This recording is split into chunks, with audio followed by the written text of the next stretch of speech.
في البدء كان الكلمة والكلمة كان عند الله وكان الكلمة الله.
Dalam adat Yahudi mulai dari zaman dahulu dan dilestarikan sampai saat ini ada dua tahap perkawinan. Yang pertama yang disebut irusin, yaitu pertunangan, dan yang kedua yang disebut nisuin atau perkawinan. Ketika kita membaca Alkitab kadang-kadang kita bingung. Waktu itu Bunda Maria dengan Yusuf tunangan. Pada saat itu dia mendapatkan berita dari malaikat bahwa dia akan mengandung seorang anak laki-laki. Maria mengatakan, bagaimana hal itu terjadi? Aku belum bersuami. Ketika Yusuf mendengar bahwa Maria mengandung, dia secara diam-diam mau menceraikan dia. Pertunangan kan belum menikah, itu kalau budaya kita. Tapi budaya zaman Alkitab, pertunangan itu sudah mengikat.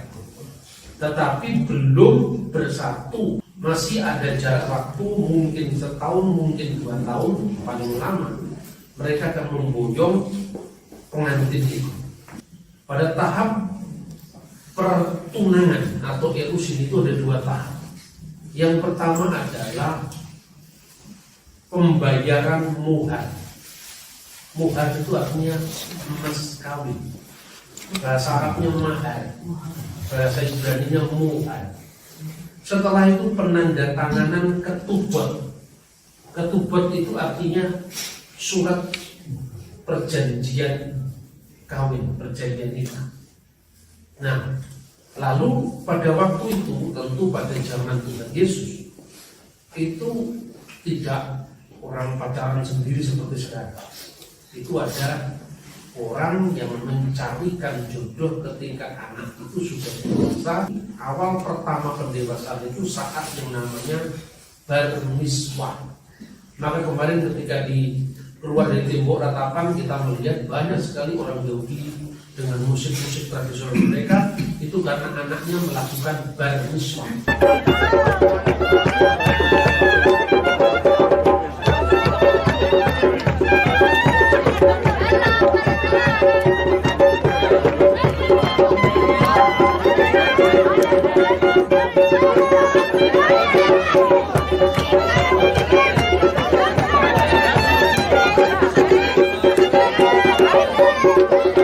Bar itu artinya anak dari bahasa Arab, miswah itu hukum. Sejak anak usia 12-13 tahun, pada zaman Tuhan Yesus 12 tahun. Sekarang ini bergeser 13 tahun. Itulah sebabnya Tuhan Yesus dibawa ke Baitallah pada usia 12 tahun karena melakukan bar miswah. Sejak melakukan bar miswah itu, dia membaca Taurat untuk pertama kali, dan ketika itu dia menanggung dosanya sendiri. Tapi ketika mereka sudah dilepas dari keluarga itu, maka dia berhak melakukan hukum Taurat. Nah, pernikahan itu kira-kira dibayangkan begini.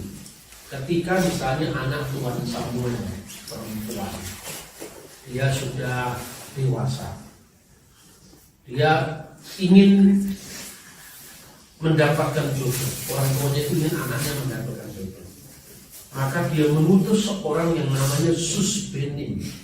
Susbenim itu seorang sahabat pengantin, kalau terjemahnya dalam Injil Yohanes, itu mencarikan jodoh, mungkin dari Kana, Nazaret atau Bethlehem.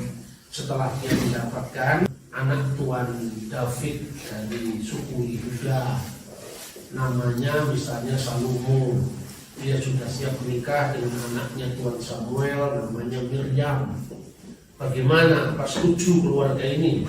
Kalau setuju, ditawarkan kepada anaknya, Miriam, ini ada Salomo, anak tuan David di desa Kana, dia menghendaki engkau sebagai istrinya.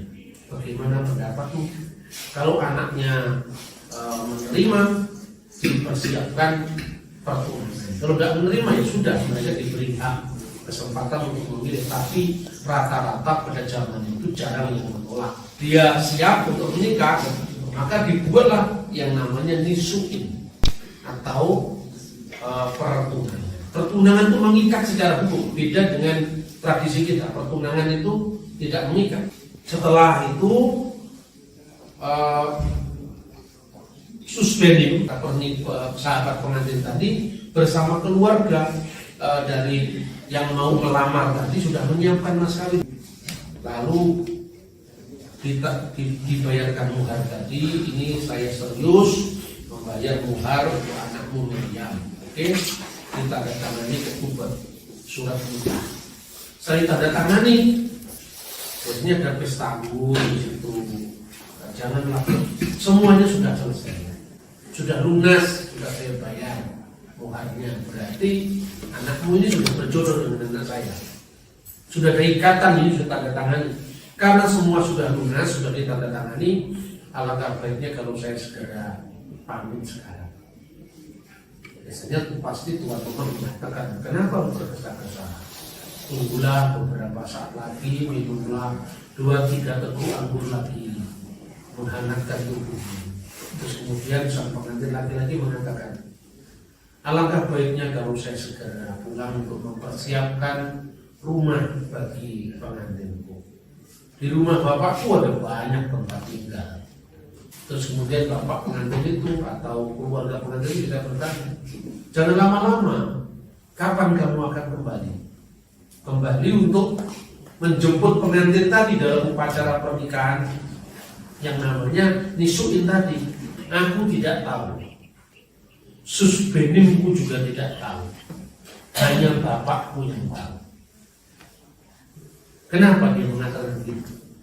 Karena selama seorang anak masih berada dalam ikatan kekeluargaan dengan orang tuanya, dia harus taat sama orang tuanya sampai dia lepas kembali dari keluarga itu.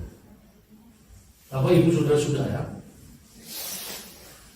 kehidupan Kristus dalam perjanjian baru itu tidak lepas daripada simbol perkawinan.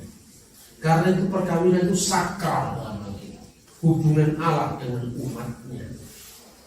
Nah, oleh karena itu apa yang dikatakan Tuhan Yesus mulai Yohanes sekarang, secara khusus sekarang Yohanes, Matius, Markus semua kan mencatat tentang perumpamaan gadis-gadis yang bijaksana dan gadis-gadis yang bodoh yang membawa pelita itu kan semua simbol perkawinan semua. Tapi secara khusus saya batasi Injil Yohanes. Mujizat pertama yang ditulis oleh Yohanes adalah mujizat tentang perkawinan pernikahan. Dan Injil Yohanes ditulis oleh Rasul Yohanes anak Zebedius yang juga menulis 3 surat Yohanes dan kitab Wahyu. Dalam kitab Wahyu dia masih menggunakan simbol perkawinan, yaitu perkawinan antara anak domba Allah dengan umatnya. Artinya apa? Simbol perkawinan itu benar-benar menjadi simbol yang dilestarikan oleh Yohanes mulai dari Injilnya sampai kitab Wahyu. Maka dengan demikian bukan kebetulan kalau simbol perkawinan itu memang tercermati oleh Yohanes. Karena itu perhatikan, tahapan-tahapan itu mirip sekali dengan sabda Yesus. Ketika Tuhan Yesus membayar mahar bagi pengantinnya di Kalvari, di Golgota, dia mengatakan sudah selesai, sudah lunas. Dia memberikan dirinya, seluruh dirinya bagi pengantin perempuan.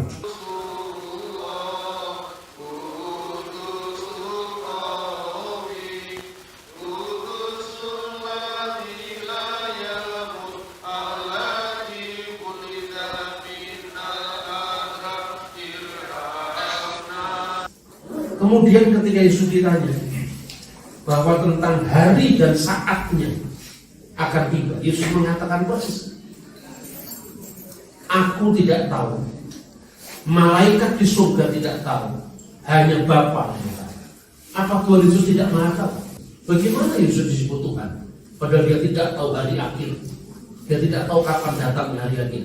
Padahal teks ayat itu justru menekankan bahwa ketika firman menjadi manusia, untuk waktu yang singkat, bersuci, sang anak itu berada dalam ketaatan kepada Bapaknya sampai waktuku tiba, sampai saatku tiba. Makanya dia berkata kepada Bunda Maria, Ibu, apa yang kamu inginkan daripadaku? Saatku belum tiba.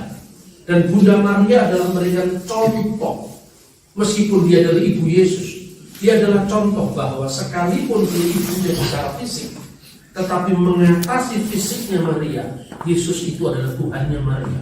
Dia sudah ada sebelum Maria, dia sudah ada sebelum Abraham, karena dia firman Allah yang menciptakan segala sesuatu. Dan dalam Injil Yohanes juga ada ungkapan Yohanes Pembaptis. Yohanes Pembaptis seperti Susbenim tadi. Dia mengatakan yang berdiri dekat dengan dia, mendengar suara pengantin laki-laki, dan sukacitaku menjadi penuh. Itu konteksnya. Setelah dia menyiapkan rumah bagi pengantinnya, maka di rumah bapakku ada banyak tempat tinggal. Kenapa?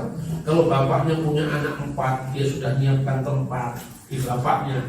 Begitu dia sudah lepas, artinya seorang laki-laki dan perempuan meninggalkan ayah ibunya dan dia bersatu menjadi satu daging adanya, saat itu dia sudah terlepas dari manajemen keluarganya tadi. Maka akan menjemput sang pengantin. Lalu sang pengantin tadi dalam upacara yang namanya upacara perkawinan, nisuk. Itu sang pengantin berada di sebuah kanopi. Kanopi itu seperti rumah kecil begitu, ya. Gambarnya kira-kira seperti ini yang saya ambil dari sebuah buku. Gambarnya seperti ini. Sini kanopi, ya. Lalu kemudian ada upacara namanya bedeker. Pada zaman dahulu perempuan itu masih ditutup seperti dengan cadar. Karena apa? Itu simbol daripada pertemuan Ishak dengan Ribka. Maka ketika siapakah dia, Ishak yang jalan, kemudian dia menutup wajahnya dengan kerudungnya itu gambaran tentang itu. Nah kemudian pada saat dia diiringkan dengan keluarganya tadi, ya, dia masuk ke kanopinya, dan sahabat pengantin itu adalah yang mencarikan jodoh tadi. Itu melihat dari jauh. Begitu upacara itu namanya bedekan, penyingkapan hijab, penyingkapan kerudung. Lalu begitu kerudungnya disingkapkan, dari balik kanopinya tadi, pengantin laki-laki tadi berteriak, puji Tuhan, istriku cantik sekali. Teriakan sang pengantin laki-laki tadi didengar oleh Susbenim yang mencarikan jodoh tadi. Makanya konteksnya Yohanes mengucapkan sukacitaku menjadi penuh. Karena apa? Persembahannya diterima oleh Yesus. Itu semua dilihat dari konteks berkat perkawinan. Nah, setelah senang, mereka senang, lalu laki-laki tadi tetap berada di tengah. Keluarga pengantin perempuan, karena pengantin perempuan tadi mengelilingi pengantin laki-laki tadi. Itu simbol apa? Kepala keluarga itu adalah laki-laki, dan seperti Kristus. Dan dulu di bait Allah, Allah hadir bersekinah di ruang Maha Kudus, dan orang mengelilingi berlawanan dengan arah darujal, tawaf, prosesi, supaya pihak yang mengelilingi ada di sebelah kanan yang dikelilingi. Itulah konteksnya, duduklah di sebelah kanan. Artinya apa? Yamin atau tangan kanan itu adalah perkenanan ilahi. Nah, ketika dia mengelilingi, ada yang melakukan 3 kali, boleh juga melakukan 7 kali. Kenapa 7 kali? 7 kali itu angka sempurna, sampai. Kenapa 3 kali? Karena di dalam konteks kitab Nabi Hosea, Tuhan berfirman, aku akan menjadikan engkau istriku, aku akan menjadikan engkau istriku, aku akan menjadikan engkau istriku. Tidak. Gambaran apa? Konteksnya Hosea. Manusia yang sudah jatuh ke dalam dosa dipungut oleh Tuhan dalam harkat kemuliaannya kembali. Makanya disimbolkan mengawini seorang perempuan tunasusila. Gambaran seperti itu merupakan gambaran bagaimana Tuhan tidak melihat dosa-dosa kita, tetapi dosamu yang merah seperti kirmis akan putih seperti salju, seperti bulu domba. Nah, saudara-saudara, setelah mengelilingi tadi, maka datanglah seorang rabi atau seorang imam untuk membacakan berkat perkawinan, yaitu Sefa Berakot. Sefa itu artinya 7, Berakot artinya berkat-berkat. 7 berkat-berkat perkawinan diawali dengan apa? Penyematan cincin. Itu saat perkawinan, bukan saat pertunangan. Ini kebalikannya dengan perkawinan modern. Kalau di kita, penyematan cincin itu pada saat pertunangan. Ya, penandatangan ketubut itu pada saat perkawinan. Kalau ini tidak. Perkawinan itu adalah penyematan cincin, satu ikatan sakral, tidak boleh terceraikan. Hanya karena tegar tengkuknya bangsa Israel, Tuhan memberikan surat perceraian. Tapi konteks Yesus tidak seperti itu lagi. Itu ada yang namanya penyematan cincin. Kalau ditulis begini, sungguh dengan cincin ini Adinda telah resmi menjadi milikku menurut peraturan Musa dan Bani Israel. Ini adalah kaligrafi Ibrani. Judulnya adalah Ani Lesdodi Lesdodi. Aku milik kekasihku dan kekasihku milikku. Lalu doa dibaca, baru 7 berkat perkawinan. Yang pertama, Baruch atah Adonai Eloheinu melek haolam sehakol baralik futu. Artinya apa? Terpujilah engkau ya Tuhan sembahan kami, Raja yang kekal, yang menciptakan segala sesuatu dengan kemuliaan. Lalu berkat kedua, Baruch atah Adonai Eloheinu melek haolam Yosef Adam. Terpujilah engkau ya Tuhan sembahan kami, Raja yang kekal, pemelihara umat manusia. Penciptaan, pemelihara umat manusia. Berkat ketiga, terpujilah engkau ya Tuhan sembahan kami, Raja yang kekal, yang telah menjadikan manusia menurut gambarnya. Tekanan bahwa manusia itu adalah diciptakan menurut gambar Allah, menurut gambar dan rupanya, dan telah mempersiapkan bagi manusia untuk membangun hidup yang kekal dari dirinya sendiri. Baruch atah Adonai Yosef Adam. Terpujilah engkau ya Tuhan yang telah menciptakan Adam atau umat manusia. Berkat keempat, jadi semakin fokus. Kiranya yang mandul bersukacita dan bersorak-sorai karena telah dikumpulkan kembali anak-anaknya di tengah-tengahnya dalam kegembiraan. Terpujilah engkau yang telah membuat Sion bersukacita bersama dengan anak-anaknya. Baruch atah Adonai mesameh Sion bebaneha. Sion dan anak-anaknya, artinya apa? Dia menciptakan keluarga bahagia dengan tujuan ilahi, yaitu Sion, gambaran sukacita anak-anak Israel. Kemudian berkat kelima, bersukacitalah orang-orang yang dicintai, seperti engkau telah mendatangkan kegembiraan dengan menjadikan Taman Eden, tujuan perkawinan daripada zaman dahulu. Terpujilah engkau ya Tuhan yang telah mengaruniakan kepada pengantin laki-laki dan pengantin perempuan sukacita dan kegembiraan. Baru pada berkat keenam, itu adalah mendeklarasikan, mendeklar perkawinan itu agar umum mengetahuinya. Bagaimana bunyinya? Terpujilah engkau ya Tuhan sembahan kami, Raja yang kekal, yang telah menciptakan kegembiraan dan kebahagiaan pengantin laki-laki dan pengantin perempuan, sukaria dan nyanyian, kesenangan dan kenikmatan, cinta dan kebersamaan, perdamaian dan persahabatan.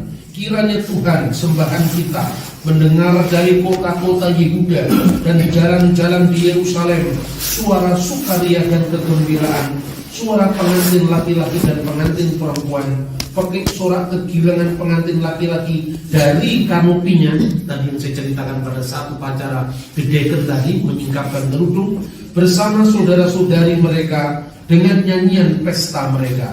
Terpujilah Engkau ya Tuhan yang melimpahi pengantin laki-laki dan pengantin perempuan dengan kebahagiaan. Baru berkat yang terakhir yang disebut berkat piala anggur. Bunyinya bagaimana? Baruch atah Adonai, terpujilah Engkau ya Tuhan Elohinu, Allah kami, Melek Haolam, Raja sekalian alam, Burei Agaven, yang telah menciptakan buah anggur ini. Maka dapat dibayangkan ketika buah anggur itu adalah puncak sukacita orang kehabisan anggur. Itu sesuatu yang memalukan keluarga itu. Itu sebuah simbol bahwa di dalam sebuah perkawinan pasang surut itu terjadi. Dinamika perkawinan kadang-kadang ya di bawah, kadang di atas, salah pahamnya salah, itu biasa. Itu juga kehabisan itu.